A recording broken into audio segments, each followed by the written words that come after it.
Monsieur le Président, mes chers collègues, je vous remercie par la confiance de m'avoir confié ce rapport. Nous avons essayé de nous livrer un exercice un petit peu particulier, puisque nous nous sommes demandé pour une fois comment le potentiel du secteur ferroviaire, c'est-à-dire comment le rail en Europe, pouvait être mis au service des priorités politiques de l'Union européenne. En général, on se pose la question inverse. Comment les politiques de l'Union européenne peuvent-elles servir le rail? Nous allons essayer de démontrer dans l'avis que nous vous présentons aujourd'hui que le contraire est également vrai, que le rail est une chance pour les politiques publiques européennes, est évidemment une chance pour les politiques nationales et évidemment pour nos collectivités territoriales. Il nous a semblé que le moment était également très bien choisi et que nous avions une opportunité, ne lésinons pas, une opportunité historique de faire passer quelques messages à la nouvelle Commission européenne dont nous souhaitons tous le plein succès. Il s'agit d'envoyer un signal fort. Il s'agit, je l'espère, mes chers collègues, d'avoir une majorité forte. La Commission s'apprête en effet à adopter une première communication sur son pacte vert pour l'Europe dès les prochains jours, dès la semaine prochaine. Et, rappelons-le, les transports représentent plus d'un quart des émissions de gaz à effet de serre. Si les transports veulent atteindre la neutralité carbone un jour, il faut que notre vice-président, M. Timmermans, et ses collègues entendent notre soutien aux moyens de transport les plus vertueux, qu'ils entendent également notre soutien à l'intermodalité, mais aussi à la question du dernier kilomètre ferroviaire, et évidemment, avant tout, si j'ose le dire, à la politique de cohésion en réduisant les disparités entre les différents territoires de notre Union. Et j'ai compris que sur ce point-là, nous pouvions compter sur le soutien du président du Parlement européen ou réciproquement lui apporter notre soutien. Mais c'est aussi la question des marchés publics qui doivent mieux tenir compte des critères environnementaux. Je crois que les différents amendements que vous avez proposés le démontrent. Mais, mesdames et messieurs, comme toutefois, notre foi ne doit pas être aveugle. Ce n'est pas parce que l'on décrète un rapport modal qu'il se produit. Nous l'avons pu l'observer, par exemple, sur la question de la logistique.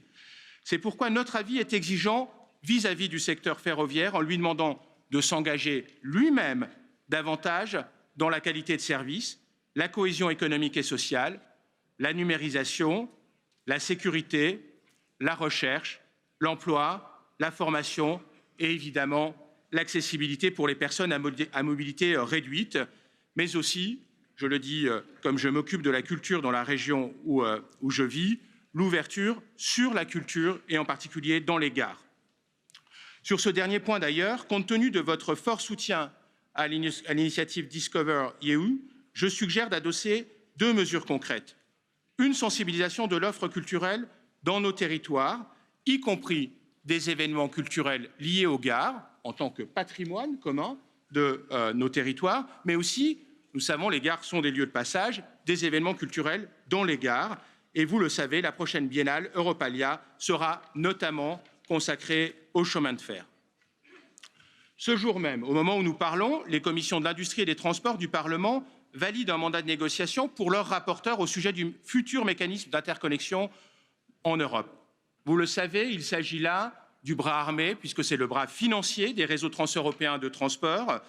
Notre avis est également exigeant sur le financement des réseaux ferroviaires par les institutions européennes, par le secteur des transports lui-même, ces financements doivent compléter, et ça ne doit pas être l'inverse, compléter le financement qu'en tant qu'autorité locale et nationale, mais surtout en tant qu'autorité locale, nous apportons sur ces projets à forte valeur ajoutée environnementale. À défaut, je le dis, la Commission devra au moins être magnanime dans l'application des règles sur les aides d'État en faveur des aides ferroviaires. Nous ne pouvons pas être à la fois contraints d'un côté dans les moyens que nous pouvons déployer si ces moyens n'existent pas.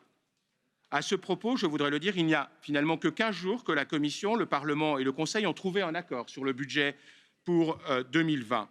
Ce budget consacre une priorité en faveur de la lutte contre le changement climatique, mais aussi en faveur du soutien à la cohésion, à l'emploi, à la jeunesse et à la compétitivité. Ce sont les principaux piliers que nous trouvons dans notre avis. Mais que les signaux qui sont envoyés aujourd'hui, qui sont un peu des vents contraires vis-à-vis de ces priorités, faisons en sorte de les ramener de ramener le Conseil à de meilleurs sentiments. Je vois qu'on me presse en me montrant la montre. Merci. Le temps de parole est dépassé. Nous devons maintenant continuer. Pardon, on m'a donné 10 minutes. Bon, écoutez, si on me donne moins... 5 minutes. 5 minutes. Eh bien, écoutez, si on me donne moins, Monsieur le Président, je me conforme à vos instructions. Je voudrais donc conclure quand même en remerciant Lucie Teubert et mon expert, Dan Wolf, pour le travail qu'ils ont fourni et me tenir à la disposition de l'Assemblée pour la réponse aux questions et aux amendements. Merci, Monsieur le Président.